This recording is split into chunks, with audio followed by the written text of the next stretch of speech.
안녕하세요, 여러분. 오늘 나눔 방에 대한 얘기 마지막 시간인데요. 나눔 방을 하면 실제로 여러분이 얼마나 유익을 누리게 될지 제가 그것을 오늘 좀 말씀드리고 싶습니다. 첫 번째는 이미 앞부분에서 얘기를 했지만 예수 동행 일기를 지속적으로 쓰게 됩니다. 남을 의식해서 안 쓰려던 마음을 접고 다시 나오는 경우도 있고요.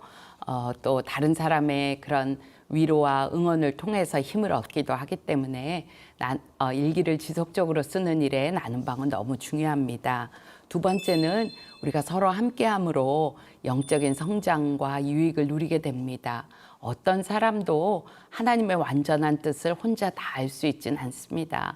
일기를 쓰고 나누다 보면 내게 주신 은혜와 저 지체에게 주신 은혜가 어쩜 그렇게 다른지, 서로 다른 은혜들을 통해서 풍성한 은혜를 누리게 되고, 각자에게 주신 은혜를 모아보니까 무지개의 일곱 빛깔처럼 모아서 하나가 되는 아름다운 은혜를 비로소 깨닫게 되는 일들이 있게 됩니다. 영적인 일은 영향력이라고 생각이 됩니다. 내가 내 자신의 영향력을 최고의 상태로 유지하는 것이 다른 사람을 향하여 섬기는 가장 큰 섬김이 됩니다. 세 번째는 우리가 나눔방을 하다 보면 댓글 기능이 있거든요. 근데 댓글을 쓰는 것이 다른 사람을 섬기는 아주 중요한 섬김입니다. 우리가 마음이 있어도 요즘같이 바쁜 시대에는 누구를 만나서 얘기하는 일이 쉽지가 않아요. 길도 막히고 나누는 시간을 내는 것도 쉽지 않거든요.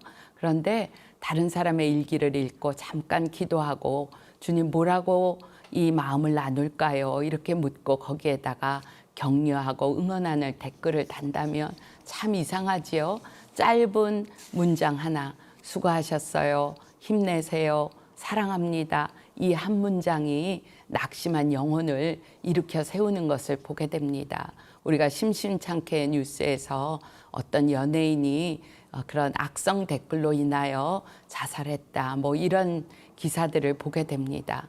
그렇다고 한다면 선한 댓글, 선한 영향력을 가진 기도하는 마음을 댓글로 다는 일을 통하여 아프고 상한 영혼을 위로하고 세우는 일에 아주 훌륭한 섬김이 될 수 있습니다. 네 번째는요, 나눔방도 다른 어떤 일과 똑같이 우리가 가꾸는 노력이 필요합니다. 그저 들락날락거리는 사람만으로는 나눔방이 본래의 그 유익한 기능을 다 누릴 수가 없어요. 저에게 권사님 한 분이 이런 얘기를 하셨어요. 이제 나눔방을 처음 만들었는데 그중에 한 분 때문에 너무 힘들다는 거예요. 거기에다 사람들에 대한 불평, 속상한 얘기, 아주 나쁜 얘기들을 너무나 많이 거기다 쓰기 때문에 이거는 일기도 아니고 나눔방 사람들이 굉장히 곤혹스럽다는 얘기를 하셨어요. 그렇지만 그분이 그 다음에 말씀하신 거가 제게 너무 은혜가 되었어요. 그렇지만 사모님, 우리가 기다려주면 돼요. 저분의 마음 안에 있는 모든 것이 쏟아져 나올 때까지 기다려주면 됩니다. 이런 얘기를 하셔서 제가 너무 감동을 받았어요. 몇 달 있다 여쭤봤어요. 권사님, 그 다음에 어떻게 됐어요? 우리가 기다려줬더니 그분이 우리 나눔방에 너무나 좋은 지체가 되었어요. 이런 얘기를 해요. 어떤 때는 아무도 일기를 안 써서 나 혼자 나눔방을 지켜야 할 때도 있어요. 그런데 집에 불 켜놓고 기다리는 엄마가 있으면 나가서 돌아다니는 아이들이 돌아오잖아요. 똑같이 나눔방을 지키고 또 그것을 가꾸는 노력이 우리에게 필요합니다. 온라인 상에서 마음을 나누는 일도 너무 중요하지만요, 가능하다면 나눔방 식구들끼리 한 주일에 한 번, 또 한 달에 한 번 이렇게 오프라인 모임을 갖도록 권면을 드려요. 이미 나눔방에서 매일 마음을 나누었기 때문에 이렇게 만나게 되면 뭐 어떻게 지냈어? 잘 지내? 잘 지내? 이러면서 그냥 외교적인 인사가 오가는 것 없이 바로 핵심으로 바로 마음을 열 수 있는 걸로 들어갈 수 있기 때문에 오프라인에서 만나고 또 함께 손잡고 기도해주고 다시 그 모임의 기쁨이 온라인으로 들어가고 하는 온 오프라인을 같이 하는 일을 통해서 나눔방이 풍성해지고 영적인 교제가 풍성해지고 그리고 또 서로가 서로를 의지하는 단단한 한 몸이 된다고 그렇게 싶습니다. 마지막으로 이 나눔 방은 우리에게 진짜 교회, 우리가 갈망하는 교회를 만드는 그런 일을 이루어 줍니다. 저는 처음에는 나눔 방이 일기를 서로 같이 잘 쓰게 북돋아 주는 그런 기능을 하는 게 제일 큰 기능이라고 생각했어요. 근데 실제로 나눔 방을 이렇게 하다 보니까 그게 아니구나. 하나님의 계획은 그것보다 훨씬 크구나 하는 것을 알게 되었습니다. 나눔 방 자체가 교회이고요. 그 많은 나눔 방들이 모이면 마치 건강한 세포가 건강한 교회를 만들듯이 살아있는 나눔 방, 건강한 나눔 방이 우리가 그토록 원하는 주님이 기뻐하시는 교회를 만들 수 있다는 것을 알게 되었습니다. 저는 어려서부터 교회에서 살았기 때문에 교회가 그리스도의 몸이다 하는 진리는 귀에 못이 박이도록 들었어요. 그런데 제 마음에 그건 불가능해, 이런 경험이 제 안에 자리 잡고 있었어요. 여러분, 교회가 가족입니까? 그렇게 물어보면 그렇다고 대답해요. 그런데 가만히 들여다보면 친한 사람끼리는 친해요. 그런데 모든 사람이 가족 같지 않아요. 여러분, 우리 실제 가족이 어때요? 너무 사랑스러워요? 아니잖아요. 사랑스러운 때도 있지만 너무너무 징글징글할 때도 있잖아요. 근데 가족의 특징은 징글징글해도 버릴 수가 없다는 게 가족이거든요. 근데 교회가 가족 공동체다 할 때 어떤 사람의 허물이 있고 정말 징글징글하게 싫어도 버릴 수 없는 그런 관계인가 돌아보면 친하게 밥 먹고 지낼 때에는 가족 같다가 어떤 사람의 허물이 드러나면 그 사람은 그냥 가차없이 떨어져 나가는 이런 공동체일 때가 있더라고요. 그런데 가족도 되기 힘든데 한 몸이라니요. 저는 그 진리가 제 마음의 레마로 꽂혔을 때 정말 많이 울었어요. 그리고 하나님께 말씀드렸어요. 주님, 그건 불가능해요. 그리고 가능하다고 해도 저는 싫어요. 이런 고백을 했어요. 그런데 주님 앞에 기도하고 또 기도하고 울고 불고 주님 앞에 말씀드리다가 주님, 그것이 진리라고 하니 제가 진리를 붙잡겠습니다. 가르쳐 주십시오. 그렇게 고백을 드렸었거든요. 그때는 하나님 앞에 마음은 드렸지만 어떻게 하는지 몰랐어요. 그런데 예수 동행 일기를 쓰면서 이것이 이 나눔 방이 마음을 나누는 공동체고 예수 그리스도를 함께 바라보는 공동체고 주님께 초점을 둔 공동체이기 때문에 정말 진짜 코이노니아가 이루어지는 교회구나 하는 것을 깨닫게 됩니다. 제가 이 나눔방 교회 이것을 제 진리로 받아들이면서 저희 교회 안에 교역자 공동체들이 달라졌어요.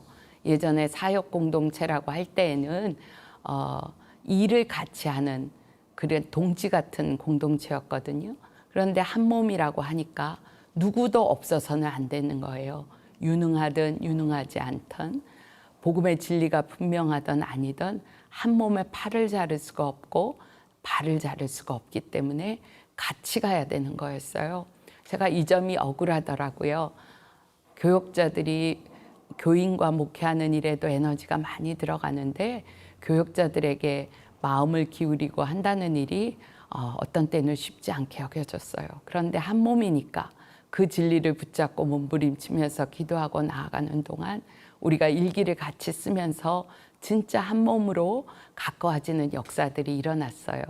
처음에는 여러 가지로 마음을 맞추기도 쉽지 않고 또 사모로 세워지는 일이 쉽지 않았던 분들이 지금은 교인들을 위해서 애들을 들쳐업고 기도실에서 밤을 새우는 모습들을 보면 참 마음에 감동이 됩니다. 그리고 저희가 한 집에 사니까 애기 들쳐업고 자기 밥해 먹기도 힘든 사모님들이 죽 써서 엄마 아프지 마세요. 저희 집 문에 걸어놓고 가는 일들을 보면 우리가 정말 가족이다 이런 느낌이 들어요. 한 번은 처음에 일기 쓰기 어려울 때였어요. 같이 쓰자고 하지만 사모님들도 다 이 일에 부담이 있고 저도 마음에 부담이 있을 때였어요. 그래서 일기를 쓰다 말다 같이 쓰자 포기하자 이런 얘기가 오갈 때였는데 어느 날 어느 부목사님 사모님이 일기를 올려주셨어요. 우리 남편이 오늘 담임 목사님한테 많이 깨졌다. 이제 나가자고 한다. 그래서 나가는 것도 좋지만 기도하고 결정하자고 했다. 이런 일기가 올라온 거예요. 그날 제가 너무 기뻐서 많이 울었습니다. 사실 제가 담임 목사 아내인데 저 보는 거 뻔히 알면서 그런 일기를 나눈다는 게 쉬운 일이 아니잖아요. 근데 우리가 마음을 나눠서 개인적인 감정과 마음의 상태를 나누는 것을 넘어서서 사역 얘기도 같이 하고 남편의 사역 얘기도 할 수 있고 집안 얘기도 할 수 있고 모든 것을 뱃속까지 나눌 수 있는 이 관계가 된 것이 너무 기쁘고 감사했습니다. 여러분, 우리가 이 나눔 방을 통하여 교회가 된다는 것은 그냥 뱃속까지 다 드러내고 같이 나누자, 거기에 초점이 있는 것이 아닙니다. 서로가 서로를 지탱해주고 서로의 모든 약점을 알면서도 받아주는 이 관계가 될 때 그것은 세상이 나눌 수 없는 관계가 되는 것입니다. 우리는 바닥을 칠 때가 있어요. 탕자가 집을 나갔다 돌아오면 행복하게 그 다음에 집에서 잘 살았다가가 아니고요. 나갔다 들어왔다 또 나갔다 들어왔다를 수없이 반복하며 성장을 이루고 가족으로 살거든요. 똑같아요. 우리가 바닥을 쳐도 내가 나의 죄악의 끝을 다 드러내어도 그것을 받아주고 끝까지 지탱해 줄 안전한 공동체라는 마음이 들면 누구도 넘어지지 않고 다시 일어날 힘을 얻게 됩니다. 우리가 나눔 방을 하자는 것은 이 일을 통하여 그런 공동체를 이뤄가는 것이죠. 하나님께서 그렇게 이루는 건 우리끼리 행복하게 잘 살았더라, 그게 아니고요. 그때야 비로소 세상이 교회를 통하여 주님을 알게 된다는 것입니다. 요한복음 17장에 예수님이 마지막 겟세마네에서 기도하시면서 그렇게 말씀하셨어요. 아버지와 내가 하나인 것 같이 저들이 서로 하나가 되어 세상이 아버지를 알게 하옵소서. 세상이 예수 믿는 사람을 통하여 하나님을 알게 되는 길은 하나입니다. 예수 믿는 사람끼리 완전한 연합을 이루는 것. 절대 하나 될 수 없는 사람들이 하나가 되는 것.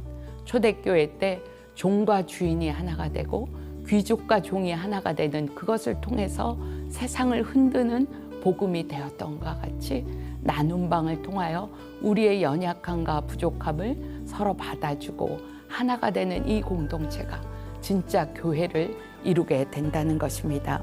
우리가 이 진리를 붙잡고 나아가는 공동체 이루는 꿈을 여러분 같이 꿔보시지 않으시겠습니까? 감사합니다.